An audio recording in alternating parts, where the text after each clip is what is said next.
नमस्कार, स्वागत है आपका युवा प्रदेश में। लखनऊ में मायावती ने बहुजन समाज पार्टी के साथ एक बड़ा शक्ति प्रदर्शन श्री मान्यवर कांशीराम जी के स्मारक स्थल पर किया है। उस शक्ति प्रदर्शन में लाखों लोगों की भीड़ आई, जन सैलाब उमड़ा। लोग दीवारें फांद फांद के उस मैदान तक पहुंचे ताकि बहन जी की एक झलक मिल सके, अपनी नेता के सामने खड़े होकर उनके आदेश सुन सकें। बसपा का कैडर कमजोर हुआ है, बसपा का वोटर पिछड़ गया है, लेकिन बसपा के कैडर का जोश आज भी वही है जहां वो 2007 में था। लेकिन जो समर्थक कल से ही उस मैदान में बैठ गए थे, आज सुबह 4 बजे से ही तैयार हो गए थे कि बहन जी आएंगी और हम हमारे समक्ष कोई बड़ा ऐलान करेंगी, वो सब अब हताश होकर घर लौटेंगे। दरअसल बात ऐसी है कि जब आप धुआं देखते हैं तो आपको लगता है कि कहीं आग लगी है, लेकिन सिर्फ आग से ही धुआं नहीं उठता है, कभी कभी चिंगारी से भी धुआं उठ जाता है। लेकिन चिंगारी एक बार जल के विलुप्त हो जाती है।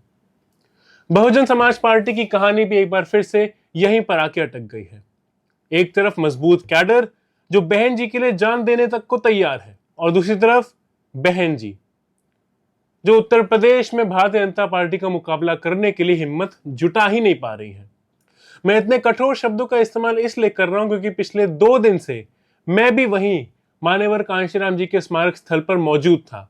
वहां पे पहुंची जनता से उनकी प्रतिक्रिया ले रहा था, उनकी भावनाएं समझ रहा था, ये जानने की कोशिश कर रहा था कि क्यों एक ऐसा दल जिसको बड़े बड़े नेता छोड़ के जा चुके हैं, वहां पे आम आदमी, पीड़ित आदमी, वंचित आदमी क्यों जुड़ा हुआ है, हाथी का दामन क्यों थामे हुआ है।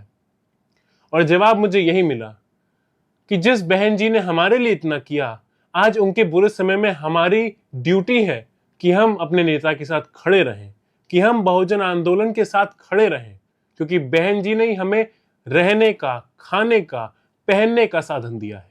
वो लोग रात को खुले आसमान को अपना चादर समझकर सो गए और सुबह कड़ी धूप में बहन जी का इंतजार बेसब्री से करते रहे। लाखों की भीड़ में लोग धक्के खा रहे थे, महिलाएं थक हार के बैठ गई थी, लेकिन बहन जी के मंच पर आते ही उल्लास वैसा ही था जैसे कल था। और इसी बीच बहन जी की तरफ से क्या प्रतिक्रिया आती है। बहन जी जोर शोर से समाजवादी पार्टी पर प्रहार करती हैं, अखिलेश यादव के गलत काम गिनाती हैं, कहती हैं कि अखिलेश यादव ने ऐसे ऐसे कार्य किए हैं जिससे बहुजन समाज को चोट पहुंची है। कहती हैं कि समाजवादी पार्टी को पीड़ित और दलित लोगों की याद सिर्फ तभी आती है जब वो विपक्ष में बैठते हैं, और जब समाजवादी पार्टी की सरकार बन जाती है तो वो पीडीए को भूल जाते हैं। बड़ा करारा हमला था समाजवादी पार्टी के इस दोगलापन को जब बहन जी मंच से गिना रही थी, तो मेरे सामने उनके लाखों कार्यकर्ता और समर्थक कस कस के तालियां बजा रहे थे और हर्षोल्लास की भावना से चिल्ला रहे थे। वो बहन जी की बातों से सहमत थे। वो एक बार फिर से बसपा के हाथी पर बैठ के युद्ध भूमि में जाने के लिए तैयार थे। लेकिन उसके बाद बहन जी ने जो बात कही उससे साफ हो गया कि ना तो अब बहन जी ने सोचा है भाजपा से लड़ने का, और ना ही आकाश आनंद भाजपा से लड़ेंगे।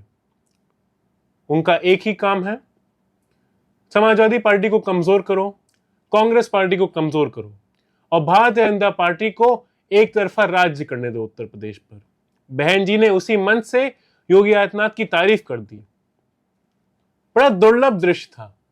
एक ही सभा में 2 अलग विचारधारा नजर आ रही थी, लेकिन वो दोनों चीजें एक ही चीज से लिंक थी, बहुजन आंदोलन से।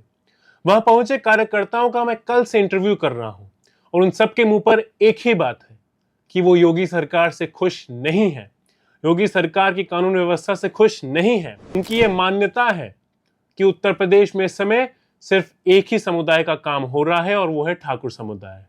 खाली क्षत्रियों पर ही पूरा जोर दे रही है सरकार, खाली ठाकुर राज चल रहा है उत्तर प्रदेश में। और वहीं दूसरी तरफ इन समर्थकों की नेता, प्रमुख नेता, सर्वोच्च नेता बहन जी मायावती मंच से उत्तर प्रदेश सरकार की तारीफ करते हुए ये कहती हैं कि वर्तमान की सरकार ने वंचित लोगों के लिए जो भी सरकार की नीतियां हैं उनमें जो पैसा जाता है उस पैसे को नहीं रोका है, और वो वर्तमान सरकार के काम से खुश हैं। अजीब लगता है। नेता के समर्थकों को पता है कि मुद्दा क्या है, लेकिन नेता ही को नहीं पता कि मुद्दा क्या है। बहन जी समाजवादी पार्टी से तो उसी तेवर में लड़ने को तैयार हो गई जिस तेवर में वो 90 के दशक में लड़ा करती थी, लेकिन भारतीय जनता पार्टी का नाम लेते ही उनके मुंह से सिर्फ अच्छाइयां ही निकल रही थी। क्या बहन जी इस बात से वाकिफ नहीं है कि उत्तर प्रदेश में अखिलेश यादव मुख्यमंत्री 2012 से 2017 तक थे और 2017 से लगातार बहुमत की सरकार योगी आदित्यनाथ के चेहरे पर बन रही है? क्या बहन जी इस बात से वाकिफ नहीं है कि वर्तमान की सरकार में हाल ही में रायबरेली से एक दर्दनाक वीडियो सामने आया है, जिसमें एक वंचित समाज के व्यक्ति को पीट पीट कर चोरी के आरोप में मार दिया गया, और जब उसने राहुल गांधी का नाम लिया तो लोगों ने कहा हम राहुल गांधी के नहीं, हम बाबा वाले लोग हैं। कौन है ये बाबा? कहां के हैं ये बाबा? ये बाबा उत्तर प्रदेश के मुख्यमंत्री हैं। ये वही बाबा हैं जिनके सामने आज बहन कुमारी मायावती ने अनकंडीशनल सरेंडर कर दिया है।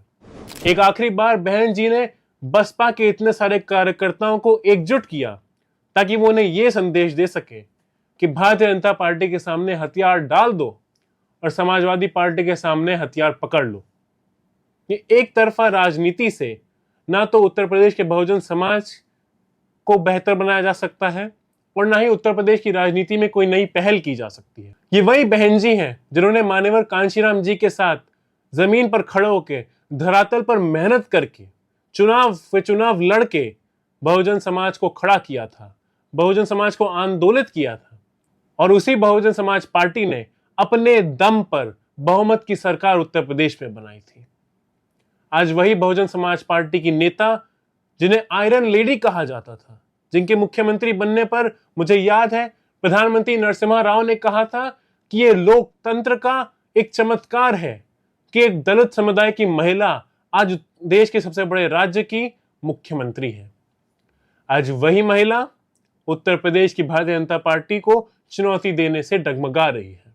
वहीं दूसरी तरफ अखिलेश यादव जो 2012 के बाद से सरकार में नहीं आए, वो लगातार उत्तर प्रदेश में योगी सरकार से लड़ाई लड़ रहे हैं, भारतीय जनता पार्टी को हर मुद्दे पे चैलेंज कर रहे हैं, और बहुत मेहनत के बाद उत्तर प्रदेश में डबल इंजन सरकार होने के बावजूद, केंद्र में नरेंद्र मोदी की सरकार होने के बावजूद, बिना सरकार और सत्ताधारी दल की शक्ति के बावजूद भारतीय जनता पार्टी को 33 पर ले आए और खुद 37 सीट पर आ गए 5 सीटों से।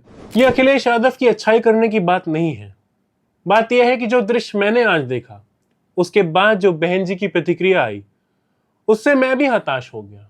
जब लाखों की भीड़ धूप में आपका इंतजार करती है तो आपका एकमात्र लक्ष्य होना चाहिए कि उन्हें दिखाना कि आप उनके लिए खड़े होंगे, आप उनके लिए लड़ाई लड़ने के लिए तैयार हैं, कि जो हिम्मत दिखाकर वो बिहार और मध्य प्रदेश जैसे राज्यों से सफर कर कर यहां आए हैं आपके लिए समर्थन देने, उनको समर्थन देने के लिए आपके अंदर भी हिम्मत अभी भी है।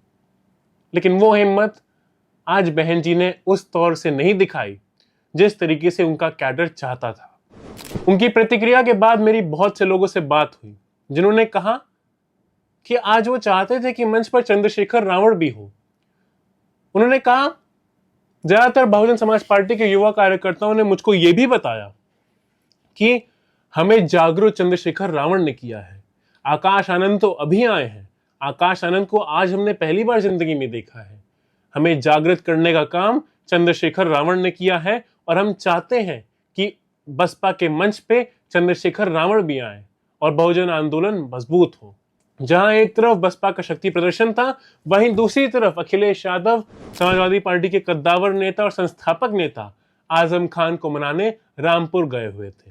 उन्होंने मना भी लिया क्योंकि अखिलेश यादव ये बात समझते हैं कि अगर भारतीय जनता पार्टी को चुनौती देना है तो संगठन हर कोने से मजबूत करना पड़ेगा, सारे पत्ते खेलने पड़ेंगे। लेकिन आज जो नेता कई बार उत्तर प्रदेश के मुख्यमंत्री की शपथ ले चुकी हैं, जब उनकी सभा में लोग गए तो उन्हें हताश होकर लौटना पड़ेगा, क्योंकि उन्हें पता है कि 2027 की विधानसभा चुनाव में वही होगा जो 2022 में हुआ, जो 2017 में हुआ। एक बार को इंसान को यह भी लगता है कि अब शायद बहन जी के ही राजनीतिक दल की अहमियत बहन जी के अलावा बाकी सबको समझ में आ गई है, यहां तक कि उनके रैली को कवर करने वाले पत्रकारों तक को। बहन जी ही उत्तर प्रदेश में एक ऐसी नेता बची हुई हैं जो आज भी अगर खुलकर प्रचार प्रसार शुरू कर दें तो 2027 तक वो मेन स्ट्रीम राजनीति में वापस आ जाएंगी। जो एक दो विधायक पे वो अटकी हुई हैं, वहां से वो फिर से एक ऐसी जमात खड़ी कर देंगी विधायकों की सुर्खियों में उनका ही नाम होगा। लेकिन क्या मायावती ये नेतृत्व सच में संभालने को तैयार हैं, या पिछले कई चुनावों की तरह एक बार फिर से बहन जी बहुजन आंदोलन का नेतृत्व संभालने से पीछे हट रही हैं? उनको ये कबूल है कि ये नेतृत्व भारतीय जनता पार्टी संभाल ले, लेकिन ये कबूल नहीं है कि ये नेतृत्व समाजवादी पार्टी संभाल ले। ये एक तरफा झुकाव किस दबाव का कारण है? ऐसा कौन सा दबाव है उनके कंधों पर कि उन्हें भारतीय जनता पार्टी की तरफ ही झुकना पड़ता है, कि वो 19 के अलावा कभी समाजवादी पार्टी की तरफ 2019 के अलावा सकारात्मक तौर पर देख ही नहीं पा रही है? ये बात सिर्फ बहन जी जानती हैं।